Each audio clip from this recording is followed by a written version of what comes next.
What's up, bitches? Let me go on record and say that one of the hardest things about my job, my fake job, my some dating monetized job, is to fucking blend in with you motherfuckers. It's hard to act human. Truly. So today we're going to talk about familiars. For now, happy. Okay, I don't know which arm it is. I don't know left and right. Right there. Again. Familiar magic user relationships. What are they? How did they come about? Blah, blah, blah, blah, blah, blah. Blah, blah, blah, blah, blah. So, a familiar magic user relationship, the typical witch and the black cat. A spellcaster or magic user, same thing, will make a deal with a spirit. So it doesn't have to be a corporeal being. It doesn't have to be a living animal. It can be anything. The spirit within the animal is what you make the deal with. And usually they're not like average intelligence of a cat. You know what I mean? You're not going to make a deal with a normal cat. Generally, cats are pretty badass though. I'm just saying. You'd be making a deal with a spirit that embodied the cat or the higher ascended version of the cat. Just my opinion. I'm not here to try to discriminate against anybody who wants to make a deal with a regular old cat. That's fine with me. That's cool. All cats have a sleep spell. You should know that too, by the way. Just for the record.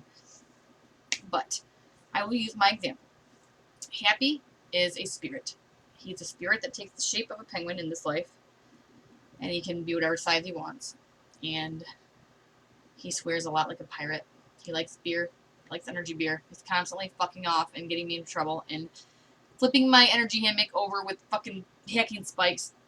But we made a deal. I guess it was a deal. For us, it didn't really work out like a deal. It was just like we were friends, kind of. He wouldn't tell me his name at first, but I finally got his name out of him. And my deal with him now that I've developed since I guess we decided to start casting together, is that I won't eat anything that comes out of the water. Period. I remember being younger and thinking, I don't know how I thought this, but I do remember thinking it. I remember thinking either I've got to give up chicken or seafood. And I didn't really eat seafood anyway. I wasn't exposed to it. And I've never eaten a lot of meat. So to give up chicken, which is one of the few, like, meat proteins that I have, would have probably been bad idea. So I decided then I would never eat seafood again. It didn't really play out like that, but it did. You know, like, it was just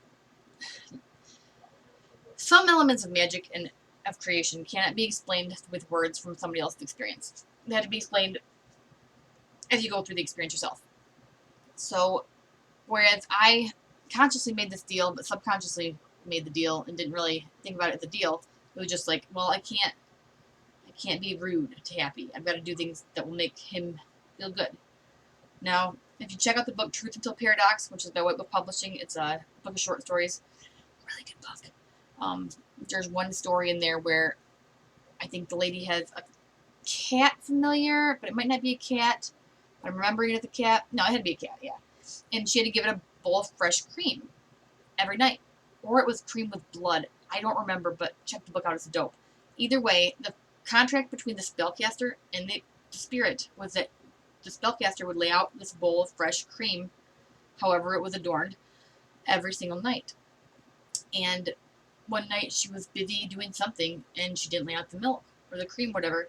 And so the spirit, the cat entity, fucking like melted, eats off her face and shit because she didn't get what she's supposed to get. That's the deal. You make the deal, you fucking hold up your end of the bargain. These entities, these spirits that choose to become the familiars for spellcasters, they don't have to, and it almost seems like they don't benefit as much as we do.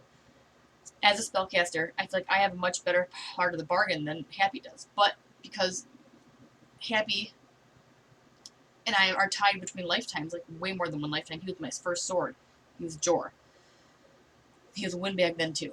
But either way, don't kill me, Happy.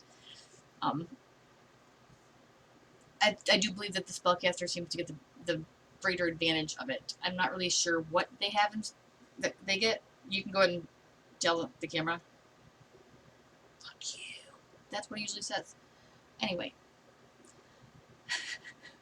You have to ask your own spirits what you want to what they get out of the deal. But I'm not even concerned with it. As long as they hold up my end of the deal, it's cool. So that's kind of how it works with familiars. They are entities, spirits, whatever, that help spellcasters with their magic and with their path, their missions for a specific trade. Now, would Happy help me even if I ate seafood? Probably. But it's my choice to honor him for what he is because he's helping me. He's my friend. You know what I mean? You wouldn't do something that would spit in your friend's face, and so I'm not trying to do anything that spit in his face. Usually. Unless I'm actually spitting in his face, and usually then it's like pop or milk or something. I don't drink milk, but you know what I mean? Like, spraying stuff all over your friends. Crackers. There was something else really important, but I can't remember. Fuck. Hold on, I'll be right back. I remembered. He actually reminded me. We paused at 555 too, for any of you number freaks. Okay, so what happens if you break your deal? 1, the cat demon eats off your face. Very feasible. I don't know. 2, for me, I have eaten seafood twice since we made the deal.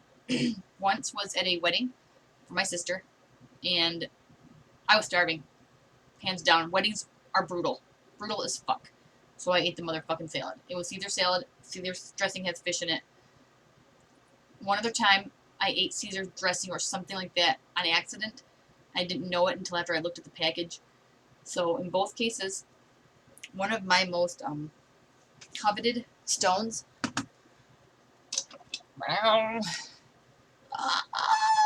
Which can of wax melted to it. Is mahogany obsidian. I fucking love it. And in both cases, when I had eaten the seafood, I was in possession of a piece of mahogany obsidian. The first time it was a beautiful natural piece that was given to me by a friend. And the second piece, it was a nice flat piece I'd gotten online. But both times I took it to a water source nearby, hugged it in the water. Because something that I loved had to be given up for the crime I had made against my familiar. And it was worth it completely. I mean, yeah, I love those rocks, but I love Happy way more. I love our relationship, our everything way more. Now, that's just the deal, I guess. Like, that's your deal part of the familiar experience. Hold on a second, bitches. Something else you should know about familiars is that they have their own set of magical powers. So, mages or magic users use rotes, right? Spells, whatever. We use our will to craft desired effects. A lot of familiars he mooned you guys. A lot of familiars have natural abilities, and they're called gifts from my standpoint. You can call them whatever the fuck you want. You can call them polar bears. They have different polar bears that they can use, but whatever. So the gifts are like just abilities that spirits have. They can teach them to people or to creatures, werewolves specifically. Sorry, but in my world there are werewolves. That's wisdom and werewolf glyph. They're protectors of Gaia. We'll go into another video for that. But anyway, they're spirit innate abilities. So for Happy, he can exist in the Umbra spirit world. He's a spirit, so that's, duh. But that's something you might need to know. Like, if you had a dog familiar, and it could exist in the physical world and the spirit world at the same time, that would be significant. My sister's dog familiar is actually a unicorn, and that's a fact. I don't care what anybody says. This is what I know. His name is Loki. He's a white Doberman, and he's all motherfucking unicorn, okay? He, leveled up last year for his birthday to, some greater form of unicorn. I can't remember what the fuck we called it, but he's a unicorn. That's it. Okay.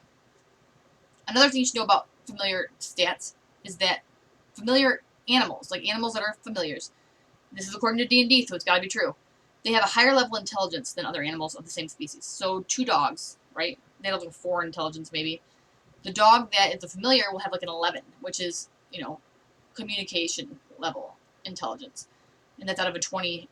18 is generally the max for humans for D&D stats. But either way, feel me out. Familiars have higher intelligence levels than animals of the same species. And I don't know if it's just the interaction with an enlightened being or what. I don't really care. But that's something you should know. So they have their own special gifts. They're usually higher intelligence if they are a physical animal. And what else should we tell you guys about familiars? Oh, symbiotic link. Okay, for me personally, this is one of the traits that we took when we built our game, our deal. We can read each other's minds at all times. And it gets really inconvenient. And that's a fact. We can consciously put up a block if we would like to, or if he's out kicking it on the ship or something, like, we cannot be in each other's minds completely. But pretty much anytime you don't want him in your mind, he's going to be right there.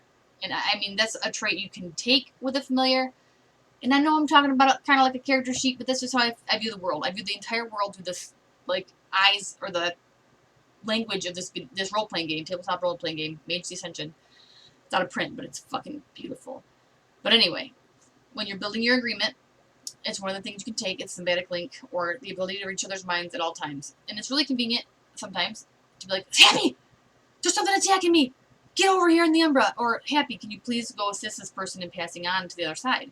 And he always does because he's the bomb, but, you know, usually I do whatever I can to offer him appreciation, like line up a couple cold energy beers when he gets back or something. He's like, bitch, you don't do that shit for me. Fuck you, Happy, I'll start doing it.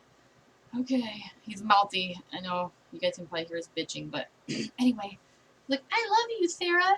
I'm gonna suffer for that later. Anyway, I'm sorry, Happy, he does not love me.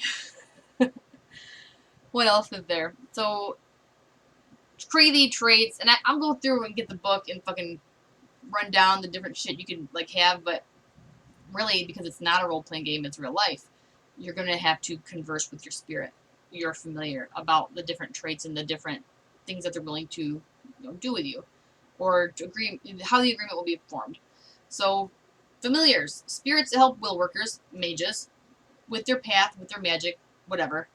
And there's generally a contract that comes in with it, and you have all sorts of special powers, and they have their own special powers, and it works out really well. Familiars part 1, because I'm sure there'll be like a part 5 eventually. Hope this was a good resource for you guys to get a grasp on what a familiar is, and I love y'all.